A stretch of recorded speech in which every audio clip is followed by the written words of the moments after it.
My parents chose my brother's lie over my truth.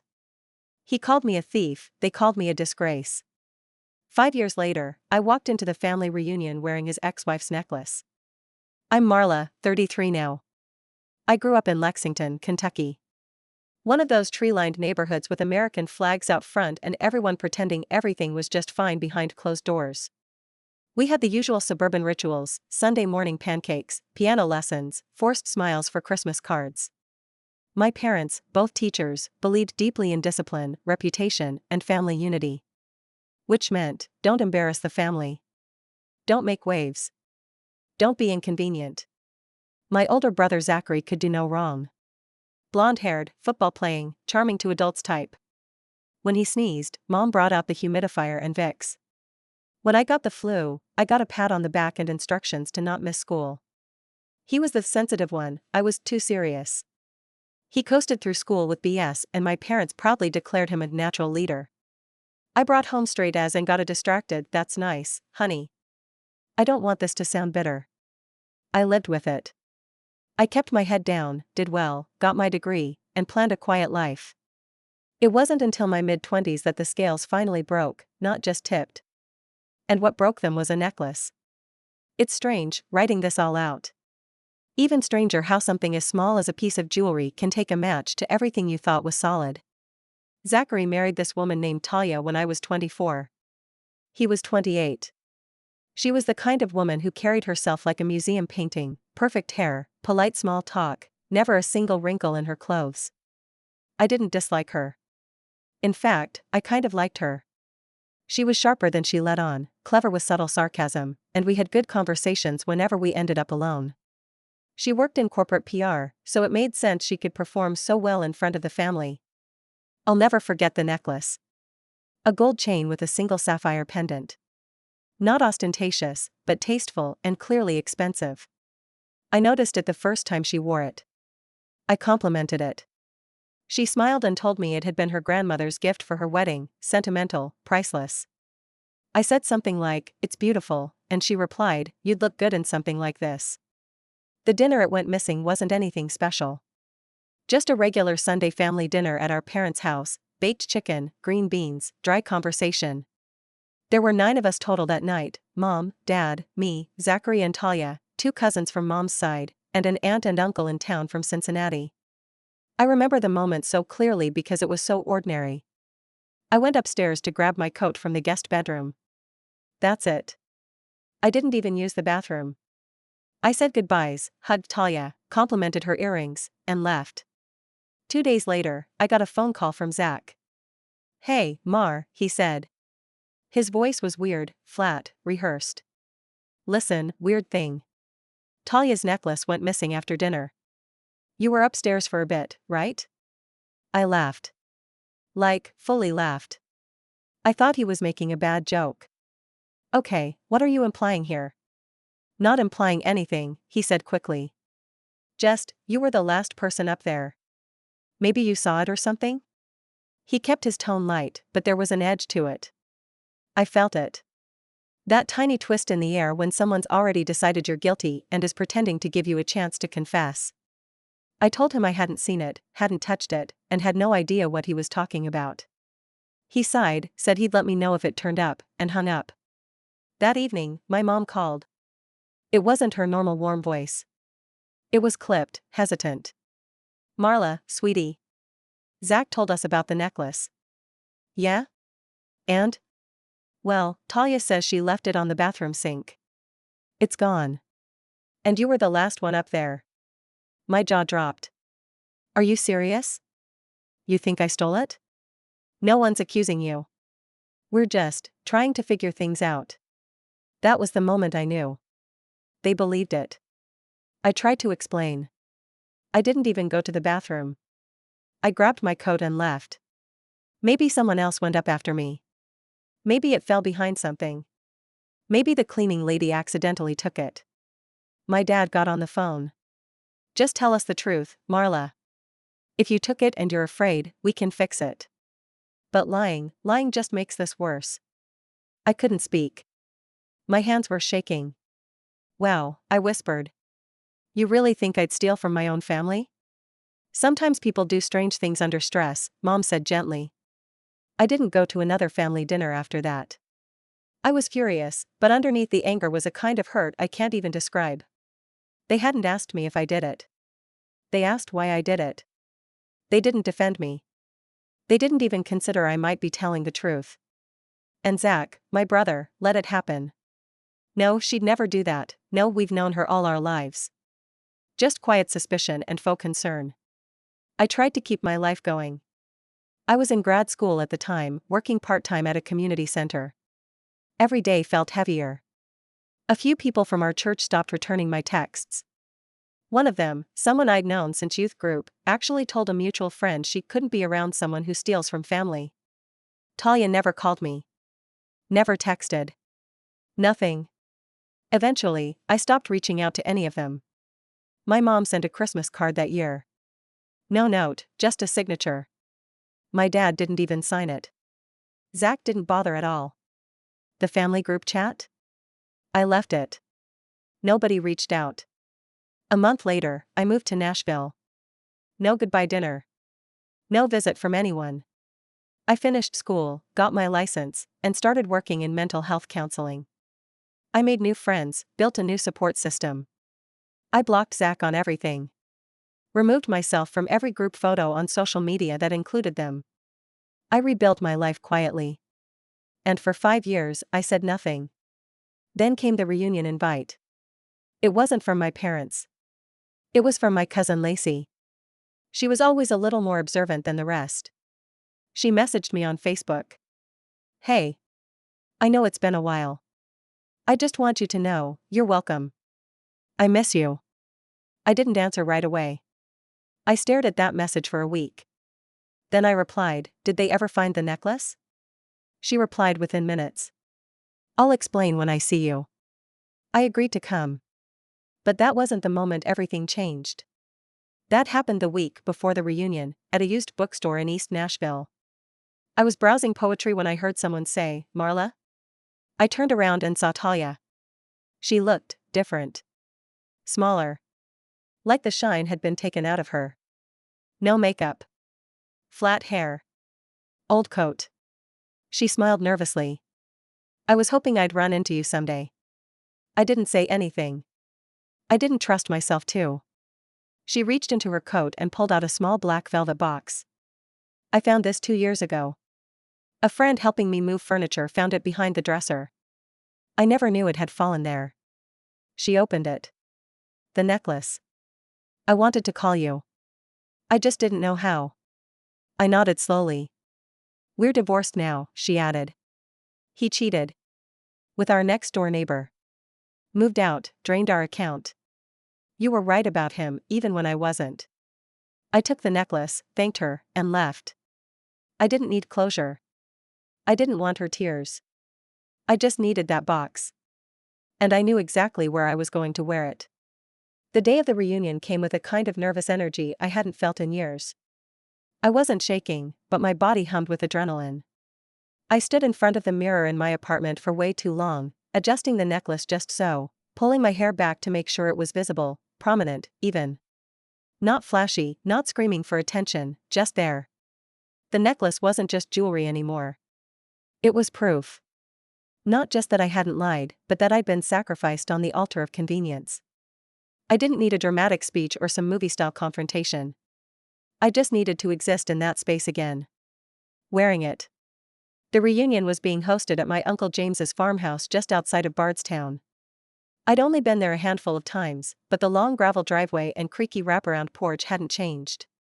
The kind of Kentucky summer day that sat heavy in the air, humid, still, with the smell of cut grass and baked soil. I arrived late on purpose. I didn't want to linger awkwardly by the lemonade table or make small talk with people who hadn't thought to call me in half a decade. I wanted to arrive when people had settled. When the conversations had found their rhythm. When the shift in the atmosphere would be felt. I parked down the lane, walked up the hill with my heels crunching the gravel beneath me. I wore a navy blue dress, simple, fitted, and the necklace, shining like a small, honest flame.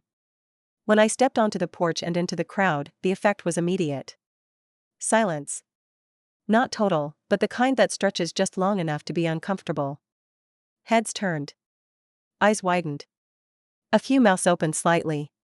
Lacey was the first to reach me, arms open. "Oh my God, you came," she whispered, hugging me tightly. "You look incredible." I held her for a moment longer than I should have. I'd missed her more than I'd admitted to myself. From the corner of my eye, I caught my mother. Her face was unreadable, shock, maybe? Dread? Something in between. My father stood stiff beside her, nursing a plastic cup of tea. Then there was Talia, standing just beyond the patio doors. She saw me, saw the necklace, and gave the smallest nod. Acknowledgement. Not apology, not performance, just silent confirmation. People didn't know what to say. Some didn't even recognize the necklace at first, but the ones who did, their faces were the most interesting. A few blinked, their expressions melting into discomfort. Others just stared. The conversations resumed, eventually, though at a strange pace. I stayed mostly quiet for the first hour, letting the room adjust to me being there. I saw Zachary before he saw me. He was near the buffet table, laughing with a cousin, drink in hand, sunburnt neck turning redder by the second. When he finally turned and saw me across the patio, everything in his posture changed. His jaw tightened. His smile dropped. He looked at the necklace first, immediately. Like it had its own gravitational pull. He froze. I didn't move. I didn't need to. It was enough. He started walking over slowly, like he was calculating each step. Like approaching a landmine.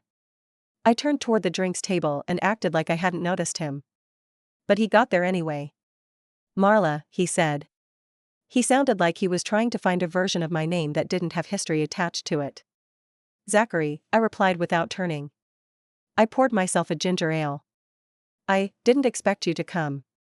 "Clearly." He stared at the necklace. Not subtly. Not politely. There was a long silence between us. Not the kind you rush to fill, but the kind where everything unsaid pulses between your ribs. He finally spoke again.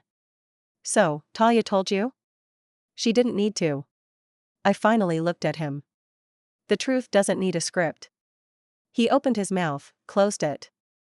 Tried again. "I didn't know it would turn into all that. I thought you'd just say you didn't take it and everyone would forget." I looked him square in the eye. "They didn't forget. They just chose to remember it the way that protected you." He winced. "I wasn't trying to hurt you. You just weren't trying to protect me." More silence. He ran a hand through his hair. "I was wrong," he said. It was quiet, almost childlike.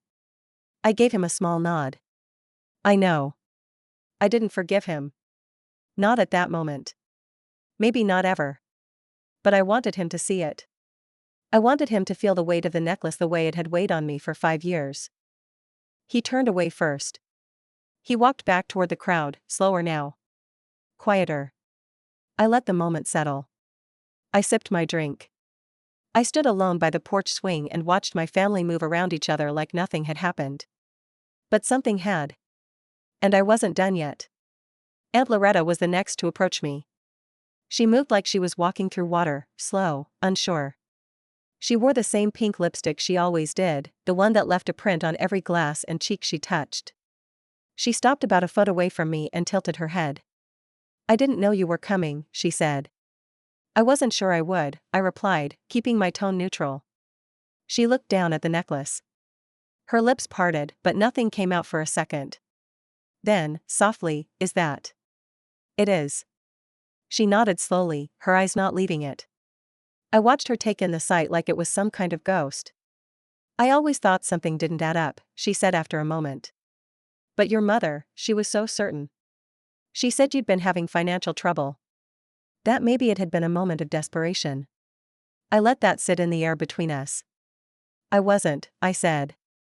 "And even if I had been, I wouldn't have stolen from someone I was breaking bread with." Loretta's mouth tightened. "I should have called. I should have asked you directly." "Yeah," I said, not unkindly. "You should have." She didn't apologize. I don't think she could.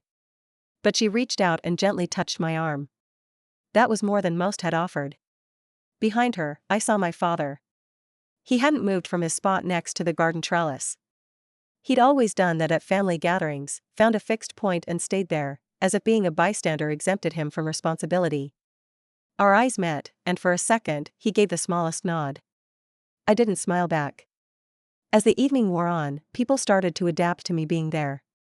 I mingled, kept conversations light. Lacey never strayed too far from my side. We sat on a bench near the back of the yard and watched the little kids chase each other with plastic swords. "I've wanted to say something for years," she whispered. "But every time I brought you up, it was like I dropped a grenade in the room." I figured. She glanced at the necklace, then back at me. "I hope wearing it feels good." It did. She nodded, and then, with a twisted smile, added, "Also kind of a badass move." We both laughed. It wasn't a big laugh. But it was real.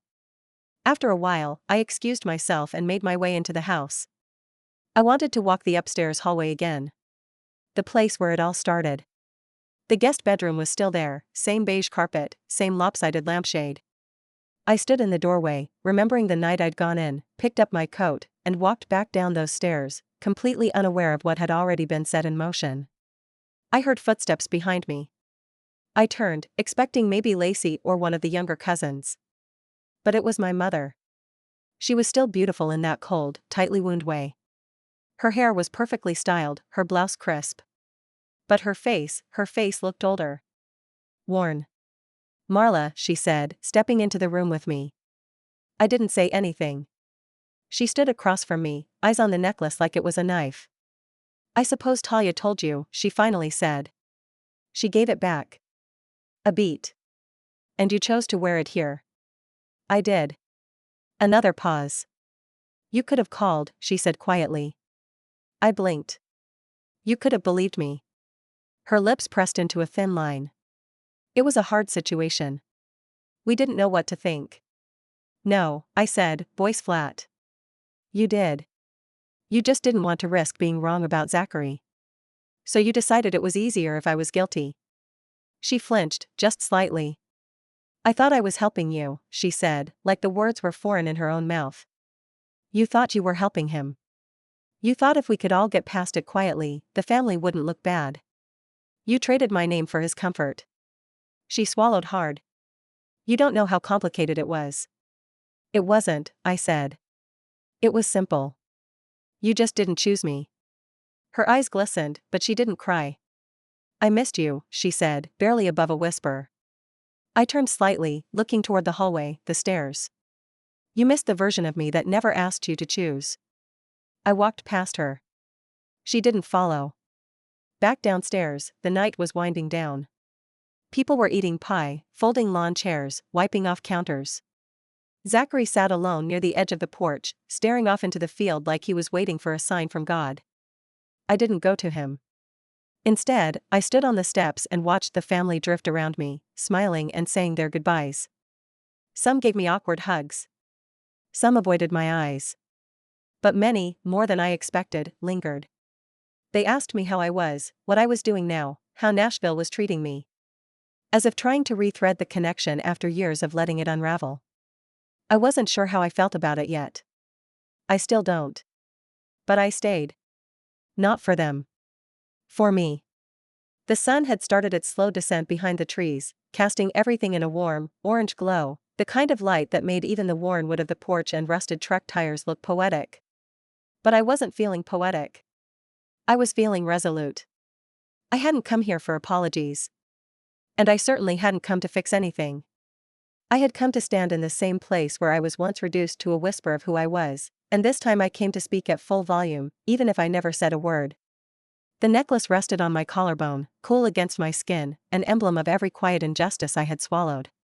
And now, with Talia's truth quietly backing it, it was more than a piece of jewelry. It was a verdict. And it had swung in my favor.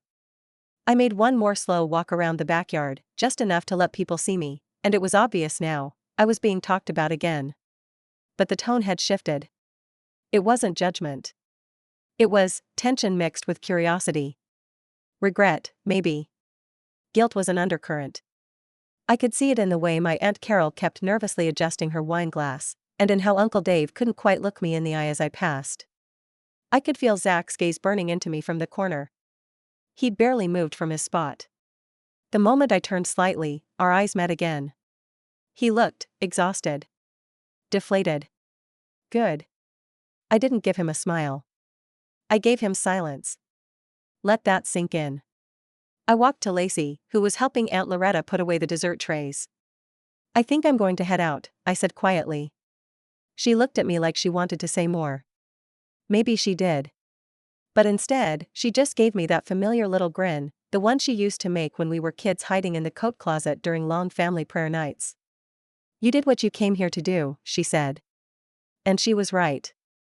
As I walked to my car, I passed by the driveway where Zach's truck was parked. On instinct, I paused. The windows were down, and his phone was sitting face up in the console. It buzzed with a notification, probably another text from the woman he'd left Talia for. I didn't care enough to read it. I stood there for a second, thinking about everything. 5 years of silence. Of pain. Of rebuilding. Of therapy. Of learning how to exist outside of a family that preferred me voiceless. I could have left then. But instead, I turned around and went back to the porch, where my mother was standing by the screen door, arms crossed tightly. She watched me approach with that same tired wariness. I wanted to say one last thing, I said. She nodded but didn't speak. I didn't raise my voice. I didn't cry. I didn't perform. I lost time because of what you did, I said. Time I won't get back. Friends I'll never reclaim. Parts of myself I had to bury just to survive the shame of being wrongly accused by the people who were supposed to love me unconditionally. Her throat bobbed. She looked like she wanted to interrupt, but I held up my hand. You don't have to respond. I just need you to understand that I didn't come back here for forgiveness. I came back to show you that I rebuilt myself without you. I'm not the same person you abandoned. And then I did what no one expected me to do. I reached up, unclasped the necklace, and placed it gently in her hand. She found it. She gave it to me. It was never mine, but your failure to defend me made it mine for 5 years. You all turned it into something ugly. Now, it can go back to being what it was. Her hand shook slightly as she closed it around the chain. She looked down at it like it weighed 10 pounds. Before she could say anything else, I walked away. Not defeated. Not bitter. Free. I got in my car, rolled the windows down, and pulled away slowly, watching the old house fade in the rearview mirror. My father was now on the steps, watching me leave. No waves. No call after me. Just that same stiff silence he'd always worn like armor. Let him keep it. What they all didn't know was that I'd already gotten my revenge, not by yelling, not by fighting, but by thriving in the silence they forced on me. By building a life so full of love, peace, and self-respect that their exclusion became irrelevant. By returning, not to beg for a seat at the table, but to show them I no longer needed one. As for Talia? We met for coffee a few weeks later. She apologized again, properly this time, and admitted that she'd stayed silent because she was afraid of what it would unravel. We talked for 2 hours. I forgave her, not because she deserved it, but because I wanted the space in my heart back. Eventually, she told me she was planning to move to Asheville and start fresh. I wished her well. We're not friends. We probably never will be. But we're done being enemies. And that necklace? I never wanted it. But it served its purpose.